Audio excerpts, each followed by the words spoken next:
Hello good evening to everyone. कैसे हो dear students? I hope आप सभी लोग ठीक हो। गाइज आज की क्लास में हम लोग पैरामेडिकल 2020 में पूछे गए मैथ के सभी प्रश्नों का हल देखेंगे।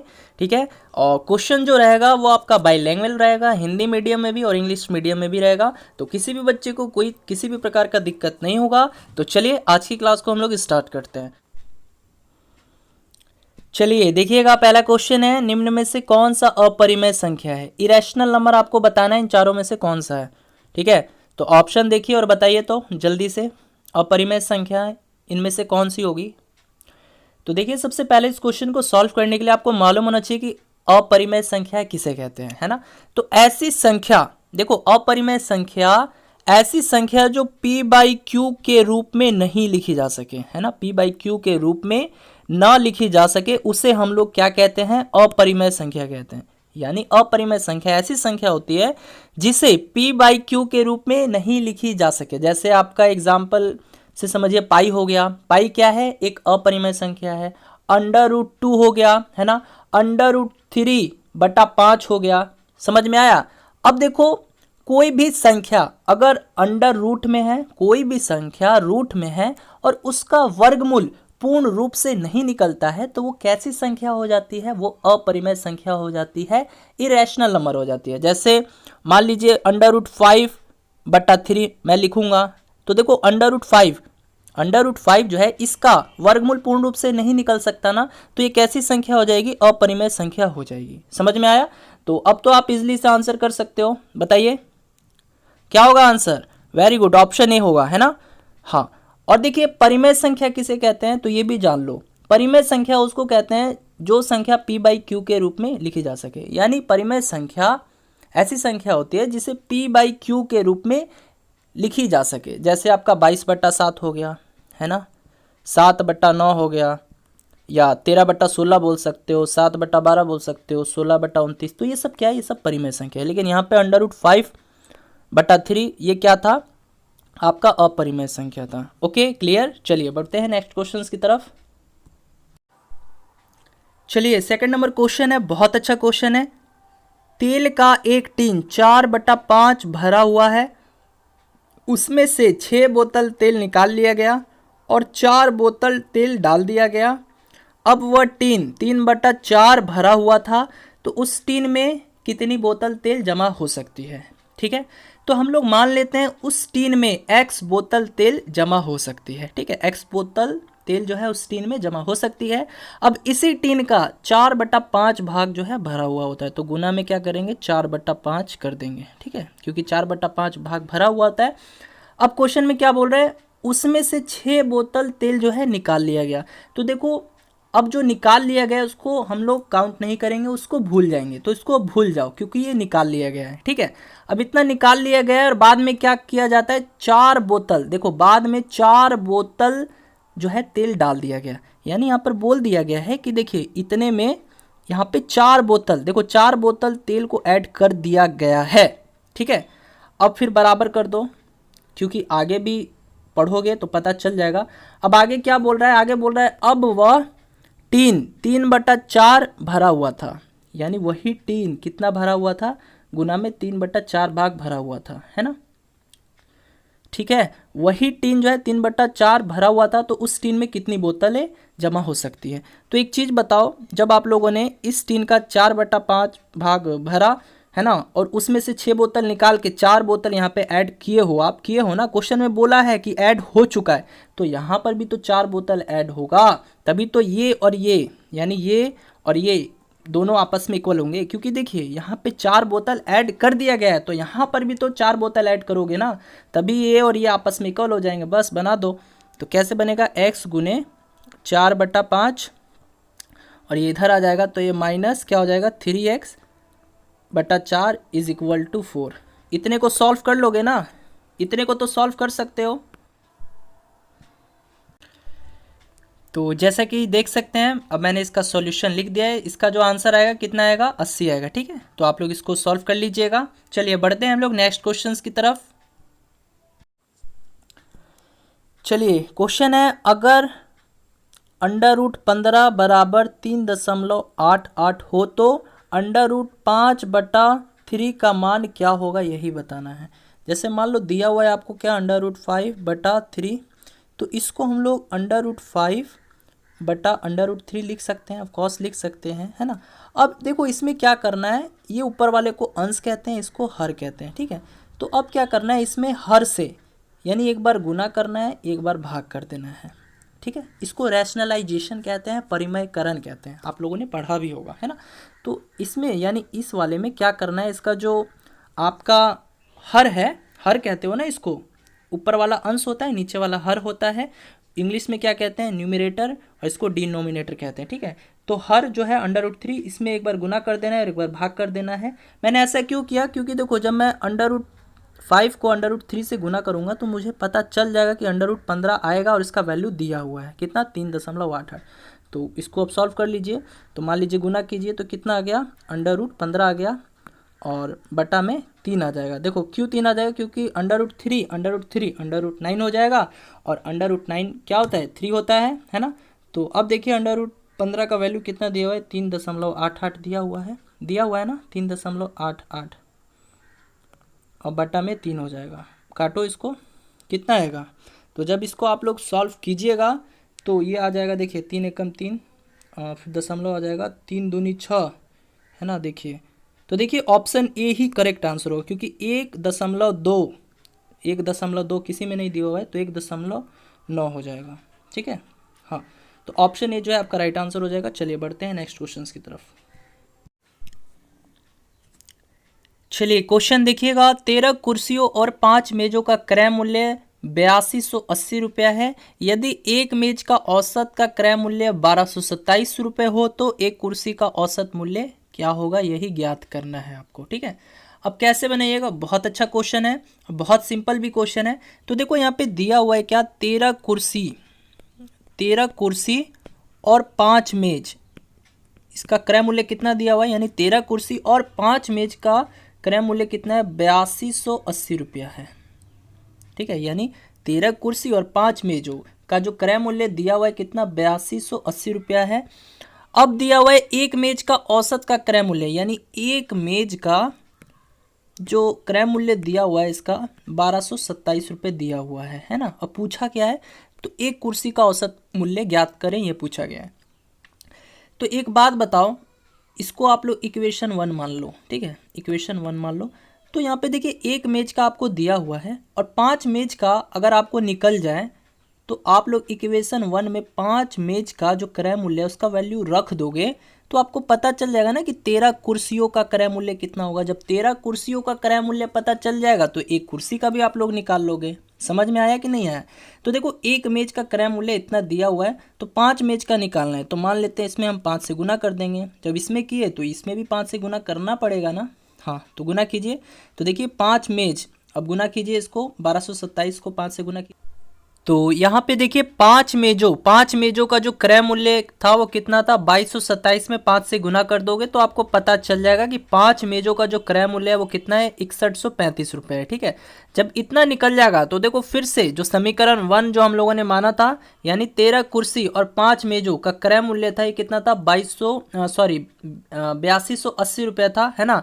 तो समीकरण 1 से चलना है, तो 13 कुर्सी, अब देखो 5 मेज का वैल्यू आप लोग रख दोगे, देखो 5 मेज का वैल्यू आप लोग रख दोगे तो आपको पता चल जाएगा कि 13 कुर्सियों का क्रय मूल्य कितना होगा, है ना। तो जब 13 कुर्सियों का क्रय मूल्य मालूम हो गया तो भाई एक कुर्सी निकालना होगा इसका क्रय मूल्य। तो क्या करोगे आप लोग, 2145 को भाग दो दोगे 13 से तो मालूम चल जाएगा ना। तो कितना आ जाएगा ये, 165। तो 165 जो है आपका राइट आंसर हो जाएगा, ठीक है, 165। तो एक कुर्सी का क्रय मूल्य देखो भाग दो, 2145 से 13 से भाग दोगे तो 165 बार में चला जाएगा, तो आपको मालूम चल जाएगा कि एक कुर्सी का क्रय मूल्य 165 रुपये है। चलिए बढ़ते हैं नेक्स्ट क्वेश्चन की तरफ। तो 165 जो है इस क्वेश्चन का राइट आंसर हो जाएगा, तो ऑप्शन डी जो है आपका करेक्ट हो जाएगा। चलिए बढ़ते हैं नेक्स्ट क्वेश्चन की तरफ। नेक्स्ट क्वेश्चन है, टीना और मुनीम की आयु का वर्तमान अनुपात 9:10 है। 10 वर्ष पूर्व उनकी आयु का अनुपात 4:5 था। तो मुनीम की वर्तमान आयु ज्ञात करें। तो देखो सबसे पहले क्या करना है, वर्तमान का बात किया गया तो वर्तमान लिख देना है, और दो लोगों की बात हुआ है, किसका, टीना और मुनीम। तो टी और एम से मैं डिनोट कर देता हूँ, टी से टीना, एम से मुनीम, ठीक है। तो वर्तमान में टीना और मुनीम की आयु का जो अनुपात है वो कितना है, 9:10 है, ठीक है। अब देखो अनुपात में है ये चीज़, तो मैं x से गुना कर दूंगा क्योंकि इससे मेरा क्वेश्चन और ईजी हो जाएगा। अब आगे पढ़ो, 10 वर्ष पूर्व उनकी आयु का अनुपात 4:5 था। तो देखो 10 साल पहले जो क्या था इनकी आयु का अनुपात, 1 मिनट, 10 साल पहले लिख लो, थोड़ा सा दिक्कत हो रहा है लिखने में। तो 10 साल पहले जो है टीना और मुनीम की जो आयु का अनुपात था वो क्या था, 4:5 के अनुपात में था, ठीक है। तो देखो ये वर्तमान है और ये 10 साल पहले है, तो अब इसको भी हम लोग क्या करते हैं, 10 साल पहले ले चलते हैं, है ना। अगर मैं आपसे पूछूं कि टीना की आयु जो है 10 वर्ष पहले क्या थी, तो आप लोग क्या बोलिएगा सर, 9x - 10 बोलिएगा ना, क्योंकि इस वाले चीज़ को हमको 10 साल पहले लेकर चलना है, तभी ये और ये आपस में बराबर होगा। आया समझ में, आया कि नहीं आया समझ में, आ गया ना। अगर मैं आप लोगों से पूछूं कि आप लोग मुझे बताइए कि 10 साल पहले टीना की आयु क्या थी, तो क्या बोलिएगा सर, 9x - 10 बोलिएगा ना, है ना। इसी तरह अगर मैं बोलूँ 10 साल पहले मुनीम की आयु क्या थी, तो क्या बोलिएगा सर, 10x - 10 बोलिएगा ना। हाँ, तो देखो अब ये भी 10 वर्ष पहले हो गया और ये भी 10 वर्ष पहले हो गया, तो ये बराबर हो जाएगा किसके, 4/5 के। आया समझ में। तो अब बना दो, अब x का वैल्यू निकल जाएगा, तो आप लोग यहाँ से बता सकोगे कि भाई किसका पूछा है। तो किसका पूछा है क्वेश्चन में, मुनीम का पूछा है, तो 10x में गुना कर देना, निकलेगा। चलो मैं बना देता हूँ इस क्वेश्चन को। तो देखो ये क्या हो जाएगा, 9x - 10 बटा में 10x - 10, और ये बराबर हो जाएगा 4/5 के। तो जब इतने को आप लोग सॉल्व कीजिएगा, इतने को तो कर ही सकते हो, तो x बराबर 2 आ जाएगा, ठीक है। अब 2 आ गया, तो देखो क्या पूछा है, मुनीम की वर्तमान आयु। तो देखिए मुनीम की क्या वर्तमान आयु, देखो ये टीना का था और ये मुनीम का था ना, मैंने बताया था ना, टीना का जो वर्तमान आयु है 9x है और मुनीम का 10x है। तो देखो x का वैल्यू निकल चुका है, तो 10 और x कितना निकला है, 2, है ना, तो गुने में 2 हो जाएगा, तो कितना आ जाएगा, ये 20। तो मुनीम की जो वर्तमान आयु है वो क्या हो जाएगी, 20 वर्ष हो जाएगी। तो देखिए ऑप्शन क्या दिया हुआ है, तो ऑप्शन जो है आपका एक करेक्ट हो जाएगा, ठीक है। चलिए बढ़ते हैं नेक्स्ट क्वेश्चन की तरफ। चलिए देखिएगा नेक्स्ट क्वेश्चन है, 7 का डैश परसेंटेज बराबर 24, यानी 7 का मतलब गुना हो जाएगा। अब देखो ये रेक्टेंगल जैसा है, इसमें x मान लेते हैं, ठीक है, और परसेंटेज है इसके बाद, तो परसेंटेज को हटाएंगे तो बट्टा में 100 आ जाएगा, और ये बराबर हो जाएगा 84, ठीक है। अब 84 को काट दो 7 के पारा से, तो कितना बार में चला जाएगा, 12, क्योंकि 12 से 84 होता है। अब x बराबर, अब 12 में 100 से गुना कर दो तो कितना हो जाएगा, 1200। तो ऑप्शन जो है नंबर ए आपका करेक्ट आंसर हो जाएगा। चलिए देखिएगा नेक्स्ट क्वेश्चन है, एक दुकानदार 1 रुपया में 6 फूल खरीदता है, वह 1 रुपये में कितना फूल बेचे कि उसे 20% का लाभ हो। देखो प्रॉफिट एंड लॉस का क्वेश्चन है, बहुत अच्छा क्वेश्चन है, ठीक है। तो देखो इस क्वेश्चन को बनाने के लिए एक ट्रिक का यूज किया जाता है। तो देखो जब भी क्वेश्चन ऐसा रहे कि 1 रुपया में इतना वस्तु खरीदता है, 2 रुपया में इतना खरीदता है, 3 रुपया में इतना खरीदता है, तो ऐसे क्वेश्चन को बनाने के लिए एक फॉर्मूले का यूज किया जाता है। फॉर्मूला क्या है, तो रुपया लिख लो, रुपया बटा में वस्तु, ठीक है, और फिर बटा में हो जाएगा 100 प्लस माइनस प्रॉफिट या लॉस, ठीक है। प्लस क्या, देखो प्लस का साइन मैं दिया हूँ, जब प्रॉफिट होगा तो प्लस लेकर चलना है, माइनस होगा तो निगेटिव लेकर चलना है, और ये बराबर हो जाएगा किसका, रुपया बटा में वस्तु, ठीक है, और फिर बटा में क्या हो जाएगा, 100 प्लस माइनस प्रॉफिट या लॉस, ठीक है। बस इतना याद रखो, ऐसा क्वेश्चन बन जाएगा। अब देखो क्वेश्चन को पढ़ेंगे, एक दुकानदार 1 रुपया में 6 फूल खरीदता है। तो देखो रुपया कितना है, 1 है, वस्तु कितना है, 6 है, ठीक है, इतना कर दिए। आगे पढ़ो, वह 1 रुपया में कितना फूल बेचे कि उसे 20% का लाभ हो। तो अब बराबर कर देना है, क्योंकि फिर से रुपया आ गया है, तो फिर से रुपया आएगा, तो देखो फॉर्मूला दिया हुआ है ना, फिर से तो बोला गया है कि वह 1 रुपया में कितना फूल बेचे, तो मान लेते हैं 1 रुपया में वह x फूल बेचता है, तो ऐसा करने से उससे 20% का लाभ होता है। तो बट्टा में क्या करोगे, 100 प्लस में 20 कर दोगे ना, क्योंकि देखो कोई भी वस्तु अपने आप में 100 होती है, 20% लाभ कहा गया है, तो प्लस में 20 कर देना है, तो कितना हो जाएगा, 120 हो जाएगा, ठीक है। तो 120 हो जाएगा।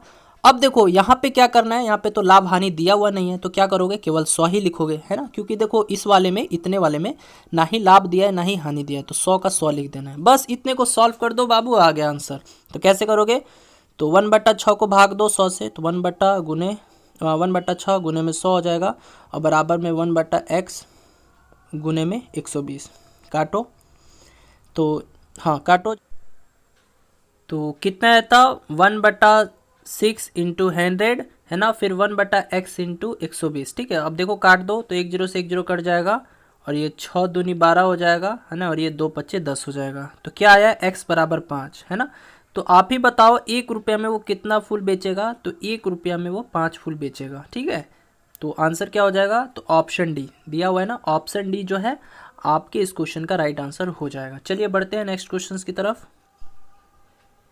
चलिए क्वेश्चन है, यदि 12 आदमी और 18, और नहीं है यहाँ पे या है, ठीक है, आप लोग देख लीजिएगा, प्रीवियस ईयर पेपर होगा ना आप लोगों के पास, तो यहाँ पे या था। ठीक है, यदि 12 आदमी या 18 औरत एक काम को 14 दिन में पूरा कर सकते हैं, तो 8 आदमी और 16 औरत उस काम को कितने दिन में पूरा करेंगे। ठीक है, तो कैसे बनाएंगे, तो देखिए, तो यहाँ जो 12 मैन होंगे, है ना, वो 18 औरत के बराबर हो जाएंगे, है ना, क्योंकि मैंने आपको बताया था 12 आदमी या 18 औरत, तो इसका मतलब क्या हो जाता है, ये 12 जो आदमी हैं 18 औरत के बराबर है। तो यहाँ से एक मैन बराबर निकाल लो, कितना औरत होगा, तो एक मैन बराबर, इसको सॉल्व करोगे तो कितना आ जाएगा, 6 3 18, और ये 6 दूनी 12। तो यहाँ से देखो एक मैन बराबर कितना आ गया, 3/2 वीमेन, यानी 1.5, बोल सकते हो ना, 1.5 वीमेन। समझ में आ रहा है ना, एक मैन जो है वो बराबर हो गया 1.5 वीमेन के। क्लियर। तो यहाँ से अब देखिए, अब आपको क्या करना है, यहाँ से आप या तो आप मैन को ले लो यहाँ, या तो आप वीमेन को ले लो। ठीक है, या तो आप 12 मैन को ले लो, या फिर आप 18 वीमेन को ले लो। तो चलिए मैं ले लेता हूँ 12 मैन। तो यदि 12 मैन, देखो क्वेश्चन में बोला है, तो यदि 12 मैन किसी काम को 14 दिन में करते हैं, ठीक है, तो 8 आदमी और 16 औरत, यानी 8 मैन प्लस 16 वीमेन उस काम को कितना दिन में करेंगे, यानी उस काम को x दिन में करेंगे। बैठ गया है, इक्वेशन बैठ गया ना, 8 है ये। ठीक है, तो अब देखो अब क्या करना है, तो यहाँ पे जो मैन का वैल्यू है ना, मैन का वैल्यू यानी कितना निकाला है हम लोगों ने, 1.5 वीमेन के में निकाला है ना, तो यहाँ पे रख दो, एक मैन बराबर कितना हो जाएगा, 1.5 वीमेन हो जाएगा, और फिर यहाँ पर भी आपको रख देना है, यानी मैन का वैल्यू यहाँ पर भी रख दोगे, तो ये पूरी तरह से जो है आंसर आ जाएगा। चलिए मैं बना देता हूँ।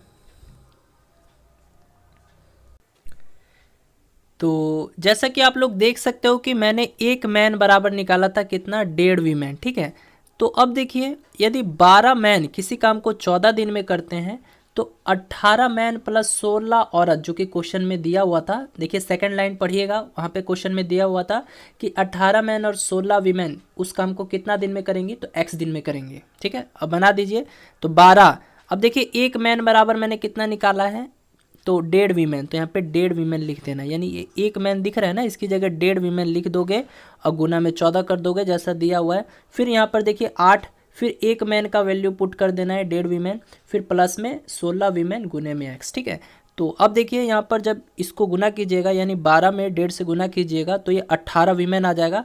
तो 18 वीमेन किसी काम को 14 दिन में करती हैं, तो देखिए फिर इसको गुना कीजिएगा, तो 8 में 1.5 से गुना कीजिएगा, तो ये कितना आएगा, तो 12 आएगा, है ना, 12 और 16 कितना हो जाएगा, 28, तो 28 वीमेन गुने x। तो आप ही बताओ, 18 वीमेन किसी काम को 14 दिन में करेंगे, तो 28 वीमेन उस काम को कितना दिन में, x दिन में मान लिए हम लोगों ने। ठीक है, अब काटो तो इसको, तो देखो 14 दूनी 28 हो जाएगा, और फिर ये चला जाएगा 9 के पारा से, तो यहाँ से x बराबर कितना आ गया, 9। समझ में आ रहा है ना, हाँ, तो 9 जो है आपका राइट आंसर हो जाएगा। तो चलिए ऑप्शन में देखते हैं दिया हुआ है कि नहीं, तो जी हाँ दिया हुआ है। तो 8 आदमी और 16 औरत उस काम को कितना दिन में पूरा करेंगे, तो 9 दिन में। तो ऑप्शन सी जो है आपका राइट आंसर हो जाएगा। तो यदि आप लोग को समझने में दिक्कत हुआ होगा तो वीडियो फिर से रिपीट कर लीजिएगा, समझ में आ जाएगा। ओके, नेक्स्ट क्वेश्चन की तरफ बढ़ते हैं। नेक्स्ट क्वेश्चन है, यदि 3/7 बाल्टी 1 मिनट में भरता है, तो शेष बाल्टी भरने में कितना समय लगेगा। चलिए तो देखिए इस क्वेश्चन को यूनिटरी मेथड से बनाएंगे, यानी देखो 3/7 बाल्टी जो है 1 मिनट में भरता है। तो कहने का मतलब क्या, 3/7 बाल्टी जो है वो 1 मिनट में भरने का समय लेता है, ठीक है। तो शेष बाल्टी भरने में कितना समय लगेगा। तो आप पहले ये बताओ कि शेष बाल्टी जो है वो कैसे निकलेगा, यानी शेष बाल्टी में जो पानी है वो कितना है, वो कैसे निकालोगे आप लोग। तो कुछ नहीं करना है, ये जो 3/7 है ना इसको घटा देना है 1 में से। तो 1 में से 3/7 को घटा दोगे तो पता चल जाएगा कि शेष बाल्टी जो है उसमें पानी कितना है। तो घटाओगे तो कितना आ जाएगा, 4/7। 4/7 आ जाएगा ना। तो बस यही आप बना दो। तो 4/7 है ना, बाल्टी जो है भरने में कितना समय लगेगा, तो x मिनट लगेगा। बन गया। अब सॉल्व कर दो, तो क्रॉस मल्टीप्लाई करो तो 3x/7 हो जाएगा। ये बराबर हो जाएगा किसके, 4/7 के। तो यहाँ से 7 से 7 कैंसिल हो गया। तो 3x बराबर 4 दिख रहा है ना, 3x बराबर 4 यानी x बराबर 4/3। तो x बराबर कितना आ गया, 4/3। तो कितना समय लेगा, तो 4/3। तो ऑप्शन में नहीं दिया है, ऑप्शन डी जो है आपका राइट आंसर हो जाएगा, क्योंकि 4/3 मिनट ही होगा, ठीक है। चलिए बढ़ते हैं नेक्स्ट क्वेश्चन की तरफ। चलिए नेक्स्ट क्वेश्चन है, एक आदमी अपनी वास्तविक रफ्तार से 3/4 रफ्तार पर अपने ऑफिस हमेशा 20 मिनट देर से पहुंचता है। तो उस आदमी को वास्तविक रफ्तार से ऑफिस पहुंचने में कितना समय लगता है। देखो अगर क्वेश्चन ऐसा रहे कि भाई वास्तविक रफ्तार से इतना बड़ा रफ्तार चलने पर वो अपने ऑफिस या कहीं दफ्तर है ना इतना देरी या इतना पहले से पहुंचता है, अगर क्वेश्चन का पैटर्न ऐसा रहे तो इसका एक फॉर्मूला होता है। फॉर्मूला क्या होता है, a/a-b। एक मिनट फिर से मैं लिख देता हूँ, a/a-b और गुना में आपका क्या हो जाएगा, टाइम, समय। बन गया क्वेश्चन, ठीक है। तो यहाँ पे a क्या है, देखो 3/4 दिया हुआ है ना, ये आपका a है और ये आपका b है। और टाइम कितना दे रखा है, तो देखो टाइम भी दे रखा होगा 20 मिनट। बना दो क्वेश्चन बना दो। तो a बराबर 3 है, 3 लिख देना है और फिर बटा कर देना है। अब देखो a में से b को घटा देना है, यानी 3 में से 4 को घटाओगे, ठीक है। देखो तो ये माइनस में होगा है ना, यानी 3 में से 4 को घटाओगे तो -1 आएगा ना। माइनस क्या रिप्रेजेंट कर रहा है कि देर से पहुंच रहा है, तो माइनस नहीं लेना है आपको, ठीक है। क्या करना है, इन दोनों का बीच का डिफरेंस, यानी 3 में से 4 गया तो 1 होगा ना, तो 1 कर देना है। और गुना में टाइम कितना दे रखा है, देखो 20 मिनट दे रखा है ना, तो गुना 20 कर देना है। तो कितना आ गया, 20 गुने 3 60। तो 60 मिनट जो है वो अपने ऑफिस पहुंचने में समय लेगा, ठीक है। समझ में आया। देखो इस क्वेश्चन को मैं फिर से बता दे रहा हूँ, जब भी क्वेश्चन ऐसे कहे कि वास्तविक रफ्तार से इतना बड़ा भाग रफ्तार पर वो अपने ऑफिस दफ्तर स्कूल कहीं भी जाता है तो उसको देर होता है या फिर वो पहले पहुंच जाता है, दोनों में से कोई एक रहेगा। या तो बोलेगा 20 मिनट देरी से या फिर बोलेगा 20 मिनट पहले, ठीक है। तो ऐसे क्वेश्चन को जब भी देखोगे तो माइंड में आ जाना चाहिए कि एक फार्मूला होता है, क्या होता है, a/a-b गुना में टाइम।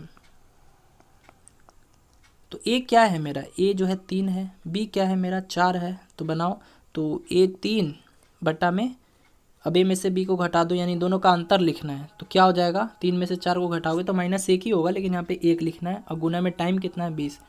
तो कितना आ गया, 20 में 3 से गुना कर दो 60 मिनट। चलिए क्वेश्चन मैं देता हूँ, ठीक है। तो चलिए एक क्वेश्चन जो है आपकी स्क्रीन पर मैंने लगा दिया, बिल्कुल यही है। तो इस क्वेश्चन का आंसर क्लास ओवर हो जाने के बाद आपको कमेंट बॉक्स में देना है, जिससे मुझे पता चल सके कि आप लोग समझे हो कि नहीं समझे हो, ठीक है। चलिए देखिएगा नेक्स्ट क्वेश्चन है, यदि एक वृत्त की त्रिज्या 50% घटा दी जाए तो उसके क्षेत्रफल में कितने प्रतिशत की कमी होगी। तो देखो जब भी ऐसा क्वेश्चन कहे कि भैया वृत्त की त्रिज्या, वर्ग की भुजा, आयत की लंबाई में इतना % घटा दिया जाए या फिर बढ़ा दिया जाए, तो इसका एक फॉर्मूला होता है। फॉर्मूला क्या होता है, तो a + b प्लस में a × b अपॉन में 100, ठीक है। इसी फॉर्मूला पर इस क्वेश्चन को बना लेना है।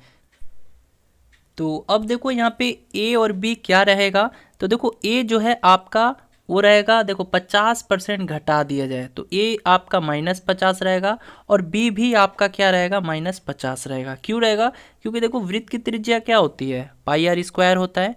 तो यहाँ पे जो त्रिज्या है यानी आर है वो स्क्वायर के फॉर्म में है ना, तो इसीलिए ए भी जो है आपका क्या हो जाएगा -50 होगा, और बी भी जो है वो क्या होगा -50 ही होगा। बस अब मैं फॉर्मूला क्या बताया था, तो ए प्लस बी प्लस में ए इंटू बी अपॉन में 100 बताया था ना, इसी पे बैठा दो, तो ए बराबर -50 और बी बराबर भी -50, और फिर ये माइनस माइनस करोगे ना, यानी ए बराबर -50 रखोगे, एक बार बी बराबर -50 रखोगे तो माइनस माइनस कैंसिल हो जाएगा। तो मैं यहाँ डायरेक्ट लिख देता हूँ 50 × 50 अपॉन में 100, ठीक है।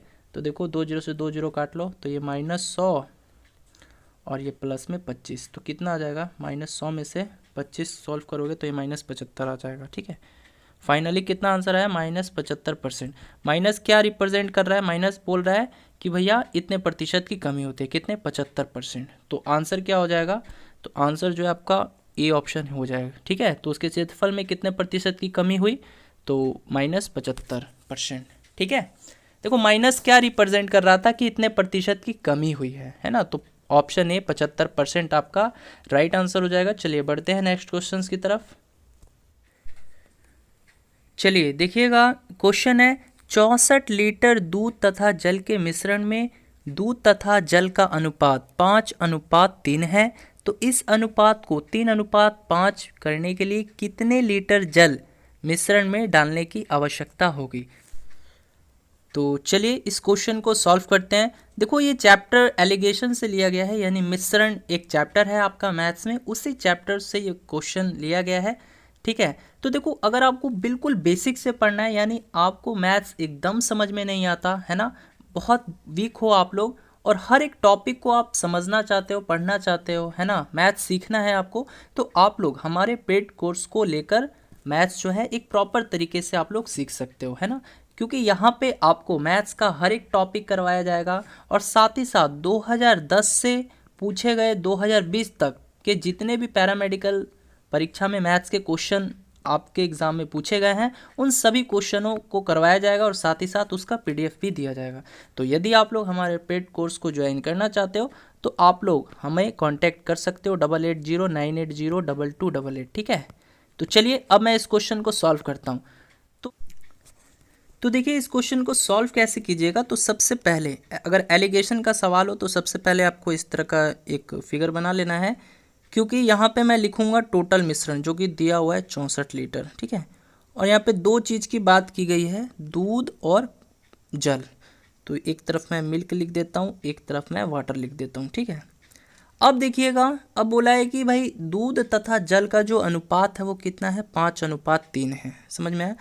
तो मान लो जैसे दूध 5 है ना, तो भाई वाटर जो है 3 है, दिया हुआ है ये चीज़, ठीक है। लेकिन अब हमको निकालना है कि भैया दूध कितना लीटर है, तो ये कैसे निकलेगा, तो जितना टोटल मिश्रण दिया हुआ है उसको लिख देना है और गुना कर देना है, और दूध जो है रेशियो में कितना दिया हुआ है, 5 दिया हुआ है, तो 5 लिख देना है, और बटा में क्या करना है, ये दोनों को जोड़ देना है, यानी ये जो दोनों रेशियो है, टोटल जो मिश्रण है रेशियो में वो कितना है, 8 है ना, तो 8 से भाग दे देना है, ठीक है, यानी बट्टा में 8 कर देना है। अब देखिए यहाँ से 8 8 24 हो जाएगा, ठीक है। अब 8 5 40, तो यहाँ से दूध जो है गाइज आपका निकल कर आ गया कितना, 40 लीटर, ठीक है। अब आप भी बताओ 64 लीटर का मिश्रण है जिसमें से 40 लीटर आपका दूध है, तो पानी कितना होगा, घटा लोगे 64 में से 40 तो पता चल जाएगा ना भाई, 20 लीटर होगा आपका पानी, समझ में आया। हाँ 20 लीटर कहाँ से हो जाएगा, 24 लीटर होगा, सॉरी 24 है ना, क्योंकि देखो 64 लीटर जो है दूध और जल का मिश्रण है, जिसमें से दूध मेरा कितना है, 40 लीटर है, तो यहाँ से 24 लीटर पानी ही होगा, है ना। तो चलो मैं यहाँ पे लिख देता हूँ। तो मिल्क कितना लीटर आया था, तो मिल्क जो आया था हम लोग का वो 40 लीटर आया था, है ना, और वाटर जो था वो कितना लीटर आया था, तो 24 आया था ना। अब देखो क्वेश्चन में क्या बोल रहा है, इस अनुपात को 3:5 करने के लिए कितना लीटर जल मिश्रण में डालने की आवश्यकता होगी। तो देखो यहाँ पे जो मिल्क है 40 लीटर है ना, और वाटर जो है 24 है, लेकिन बोला क्या गया है कि भाई इसको 3:5 में करना है, इसके लिए कितने लीटर जल और मिलाना पड़ेगा। तो जल में ही कितना लीटर जल और ऐड करेंगे, तो हम लोगों ने मान लिया इसमें x लीटर जल और करेंगे, और ऐसा करने से जो है ये किसके बराबर हो जाता है, 3:5 के बराबर हो जाता है। समझ में आया। अब इस इतने को सॉल्व करो, इतने को सॉल्व करोगे x का वैल्यू आपका आ जाएगा, तो आपको पता चल जाएगा कि भाई मिश्रण में कितने लीटर जल डालने की और आवश्यकता हो। तो चलिए अब देखिए इतने को सॉल्व कीजिए, यानी 40/24 plus x is equal to 3/5 हो जाएगा। ठीक है, तो देखिए 40 में 5 से गुना कीजिएगा तो ये 200 हो जाएगा। इसी तरह 24 × 72 प्लस में 3x, तो यहाँ से 3x जो है इक्वल हो जाएगा 128 के। ठीक है, तो 128/3, यानी जब इसको भाग दीजिएगा, यानी 128 को भाग दीजिएगा 3 से, तो ये क्या आ जाएगा आपका, ये आ जाएगा 42.2/3%। ठीक है, हाँ, तो इतना जो है आपका आंसर आ जाएगा। सॉरी, परसेंटेज में नहीं, 42/2/3 जो है आपका आंसर आ जाएगा, यानी आपको इतना लीटर जल जो है मिश्रण में और डालने की आवश्यकता होगी। ठीक है, 42.2/3। ठीक है, तो आप लोग इतने को सॉल्व कर लीजिएगा। ठीक है, तो ऑप्शन ए जो है आपका राइट आंसर हो जाएगा। चलिए ठीक है, बढ़ते हैं नेक्स्ट क्वेश्चन की तरफ। चलिए देखिएगा, नेक्स्ट क्वेश्चन है, एक वर्ग की भुजा 8 सेंटीमीटर बढ़ा दी जाए तो उसका क्षेत्रफल 120 वर्ग सेंटीमीटर से बढ़ जाती है, तो उस वर्ग की भुजा ज्ञात करें।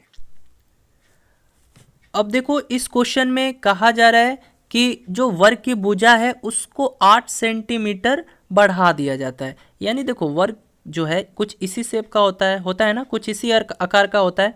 तो पहले तो इसकी भुजा x थी, बाद में क्या होता है कि उसकी जो भुजा है उसको 8 सेंटीमीटर तक बढ़ा दिया जाता है। तो क्या हो जाता है, ये x + 8। ध्यान से समझना, पहले ये भुजा थी, नहीं पता हमको, तो हम लोग मान लेते हैं x थी, है ना, क्योंकि देखो इसमें बढ़ाया जाता है, कितना सेंटीमीटर बढ़ा दिया जाता है, 8 सेंटीमीटर तक बढ़ा दिया जाता है। तो x में हम लोगों ने 8 सेंटीमीटर बढ़ा दिया क्वेश्चन के अकॉर्डिंग। ठीक है, अब मुझे बताओ वर्ग का क्षेत्रफल, यानी स्क्वायर का एरिया क्या होता है, एरिया ऑफ स्क्वायर। सबको पता है भुजा का स्क्वायर होता है ना। भुजा का मतलब देखो ये वर्ग है और इसकी भुजा क्या है, x है। इसी तरह ये भी वर्ग है, इसकी भुजा क्या है, तो x + 8 है। समझ में आया। हाँ, तो अब देखो क्वेश्चन में बोला है कि यदि 8 सेंटीमीटर बढ़ा दिया जाए तो उसका क्षेत्रफल 120 वर्ग सेंटीमीटर से बढ़ जाता है। तो इसका क्षेत्रफल क्या होगा बताओ तो। वर्ग का क्षेत्रफल क्या होता है, भुजा स्क्वायर होता है ना, तो इसका क्या हो जाएगा, x² हो जाएगा, है ना। इसी तरह इसका क्या हो जाएगा, इसका भी भुजा स्क्वायर, यानी x + 8 का होल स्क्वायर हो जाएगा। अब ध्यान से समझना, तो देखो जब बोला है कि यदि 8 सेंटीमीटर से बढ़ा दी जाती है तो उसका क्षेत्रफल 120 वर्ग सेंटीमीटर से बढ़ जाता है। यानी देखो जब इसमें 8 सेंटीमीटर भुजा जो है, यानी देखो इस वर्ग की भुजा में 8 सेंटीमीटर और ऐड कर दिया जाता है, तो जो उसका क्षेत्रफल है 120 सेंटीमीटर बढ़ जाता है। यानी यहाँ पर बोल दिया गया है कि ये जो है 120 सेंटीमीटर बढ़ गया है, 120 सेंटीमीटर बढ़ गया है। कहने का क्या मतलब है, 120 सेंटीमीटर वर्ग बढ़ गया है। देखो ये मैं लिख रहा हूँ, लेकिन लिखना नहीं है, क्योंकि क्वेश्चन में बोल दिया गया है कि यदि आप इसमें 8 ऐड करते हो, यानी इस भुजा में 8 सेंटीमीटर इसको बढ़ा दिया जाता है, तो ये 120 वर्ग सेंटीमीटर हो जाता है। तो एक चीज़ बताओ, इसको तो लिखना नहीं है, मैं तो समझाया हूँ, इसको काट दो। तो यहाँ पे जब बोल दिया गया है कि 100, यहाँ पर जब बोल दिया गया है कि 120 वर्ग सेंटीमीटर बढ़ा दिया जाता है, तो यहाँ पर भी तो 120 बढ़ा दिया जाएगा, तभी तो ये और ये इक्वेशन आपका इक्वल होगा। समझ में आया कि नहीं आया। देखो मैथ में जो बच्चा बराबर करना सीख गया वो बना लेगा, क्योंकि देखो क्वेश्चन में क्या बोला है कि वर्ग की भुजा 8 सेंटीमीटर बढ़ा दी जाती है, यानी इस वर्ग में इसकी भुजा जो है 8 सेंटीमीटर बढ़ा दी जाती है, तो ये 120 सेंटीमीटर बढ़ जाता है। यानी 120 सेंटीमीटर बढ़ जाता है, तो भैया मेरे ये भी तो 120 सेंटीमीटर बढ़ेगा, तभी तो ये और ये दोनों इक्वल हो जाएंगे। बस बना दो, कुछ नहीं करना। अब क्या करना है, हो गया, बन गया। तो देखो ये a+b द होल स्क्वायर के फॉर्म में है, तो अब इसको सॉल्व करो। तो चलिए मैं पहले इसको अच्छे से लिख लेता हूँ यहाँ पे। तो जैसे कि आप लोग देख सकते हो x² + 120 = x + 8 the whole square, इतना आया था, है ना। तो एक्स स्क्वायर को नीचे लिख देना है, 120 को भी नीचे लिख देना है। अब देखो ये A plus B the whole square के फॉर्म में है, तो कैसे होता है formula, A square plus B square यानी 8 का स्क्वायर करोगे तो 64 हो जाएगा, फिर प्लस में 2ab यानी 2a क्या है x है, b क्या है 8 है, तो करोगे तो 16x आ जाएगा, है ना। तो देखिए अब एक्स स्क्वायर से एक्स स्क्वायर काट दोगे तो ये क्या आ जाएगा 16x जो है ये बराबर हो जाएगा 56 के, क्योंकि 120 में से 64 को घटा दोगे तो 56 आएगा। अब काटो इसको तो ये 8 के पारस चला जाएगा, 8 दूनी 16 और 8 सत्ते 56, तो x बराबर कितना आ गया 7/2 यानी बोल सकते हो 3.5, 3.5 बोल सकते हो ना। तो अब आप ही बताओ उस वर्ग की भुजा क्या होगी, यानी जो पहला जो वर्ग था जो कि x जिसकी भुजा थी, बाद में ना इसका 8 सेंटीमीटर बढ़ जाता है, तो आपको निकालना क्या है, उस वर्ग की भुजा बतानी है जो पहले था यानी x, तो x बराबर क्या निकला 3.5, तो आंसर क्या होगा, तो ऑप्शन डी दिया हुआ है ना, ऑप्शन डी जो है आपका राइट आंसर हो जाएगा।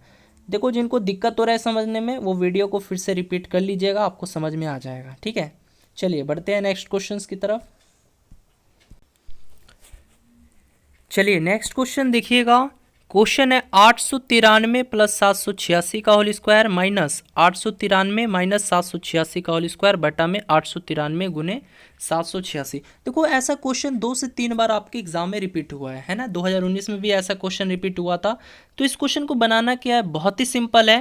देखो ये a plus B the whole square के फॉर्म में है और ये a minus B the whole square के फॉर्म में है ना, है कि नहीं है। देखो a बराबर जो है आपका 893 है, 1 मिनट, हाँ a बराबर जो है आपका कितना दे रखा है 893 दे रखा है, b बराबर 786 दे रखा है ना, क्योंकि ये देखो a plus B the whole square के फॉर्म में है और ये a minus B the whole square के फॉर्म में है। तो कैसे करोगे, तो देखो इसका फॉर्मूला होता है डायरेक्ट, यानी a plus B the whole square minus a minus B the whole square. अगर इस तरह है तो इसका एक फॉर्मूला होता है, अगर कोई भी सवाल इस पैटर्न पे आधारित है तो इसका फॉर्मूला क्या होता है 4a इंटू बी, 4ab जो है होता है, क्योंकि देखो जब आप लोग इतने को सॉल्व करोगे इतने को तो आपको 4ab ही मिलेगा। करके देखो, जैसे a plus B the whole square का फॉर्मूला क्या होता है, तो a square plus B square plus 2ab होता है ना। इसी तरह से देखो माइनस है, अब यहाँ पर देखो a minus B the whole square का फॉर्मूला क्या हो जाएगा, तो a स्क्वायर प्लस में बी स्क्वायर माइनस 2ab होता है ना। तो देखो यहाँ से a स्क्वायर कैंसिल हो जाएगा, क्योंकि a स्क्वायर ये प्लस में ये माइनस में है ना। इसी तरह से देखो ये माइनस में b से गुना करोगे तो ये भी माइनस हो जाएगा, तो ये b स्क्वायर प्लस में है और ये माइनस बी स्क्वायर है तो कैंसिल हो जाएगा। अब देखो 2ab है और ये देखो माइनस माइनस प्लस हो जाएगा ना, तो ये प्लस 2ab, तो 2ab प्लस 2ab कितना हो जाएगा 4ab, तो क्या मिला 4ab मिला ना। यानी देखो आपको क्या मिलेगा, जब इतने को सॉल्व करोगे तो आपको 4a क्या है 893 है तो 893 और b क्या है 786 तो गुने में 786 और बटा में क्या दिया हुआ है 893 गुने में 786। आप ही बताओ कितना आंसर मिलेगा, 893 से 893 काटो, 786 से 786 काट दो, डायरेक्ट रिजल्ट आपको 4 मिलेगा। समझ में आया। तो चलिए बढ़ते हैं अब नेक्स्ट क्वेश्चंस की तरफ।